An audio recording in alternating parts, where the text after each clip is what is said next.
Mas Arsi, tapi kan masalahnya nih nggak semua orang tuh bakal cocok pakai perhiasan ya, karena kadang ada yang ngerasa gatel atau alergi terhadap bahan-bahan tertentu, apalagi logamnya tuh.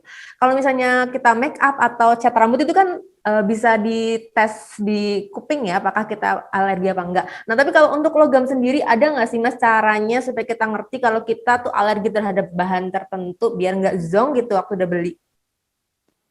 Ya, pertama-tama saya harus coba jelaskan dulu nih tentang alergi yang terjadi di logam di tangan ya, apalagi di kita ya di ras Melayu ini.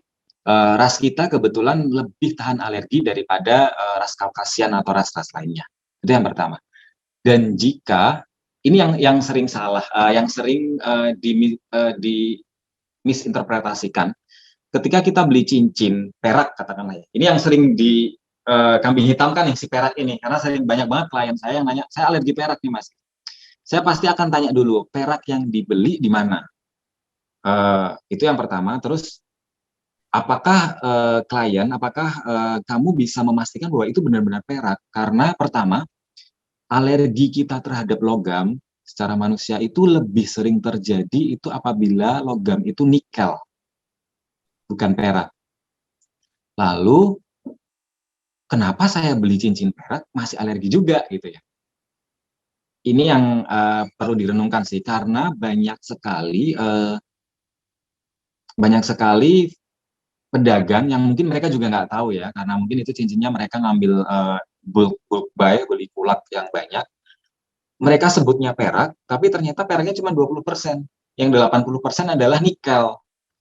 Jadi kasihan peraknya, dia disalahin karena disebut perak, padahal peraknya cuma sedikit banget di situ. Sebenarnya kita alerginya sama nikel. Jadi kalau saja itu benar-benar perak, kemungkinan kemungkinannya sangat kecil untuk kita itu alergi terhadap logam itu. Gitu. Jadi saya biasanya akan bilang gini ke konsumen, coba aja dulu bikin cincin di Rokologis dengan bahan perak, karena bahan perak di tempat kami itu minimal 92,5% kadarnya. Malah seringnya kita murni peraknya, karena akan lebih mudah kita ngebuatnya apabila itu perak murni daripada kita campur-campur. Kalau memang nanti Mbak Hana misalkan, Mbak Hana benar-benar alergi perak nih, ternyata asumsi saya yang tadinya Mbak Hana ini kayaknya alerginya nikel deh, cuman mungkin Mbak Hana eh, nggak tahu aja kalau itu ternyata nikel bukan perak. Kalau emang ternyata beneran Mbak Hana itu alergi perak, itu bisa dilakukan remake di Rokologis. Jadi cincin itu bisa dikembalikan, misalnya udah buat akad, terus cincin itu bisa dikembalikan, lalu kita buatkan model yang sama dengan bahan yang lain. Tapi eh, yang kejadian faktanya 99% teman-teman klien yang udah pesen di Rokologis dan tadinya ragu karena dia alergi perak, setelah nyoba perak yang dari Rokologis, mereka nggak komplain, dalam artian mereka nggak alergi. Jadi asumsi saya, prediksi saya bahwa mereka sebenarnya alergi nikel itu eh, lebih banyak benernya. Terima kasih sudah nonton. Jangan lupa like, subscribe, dan share ya.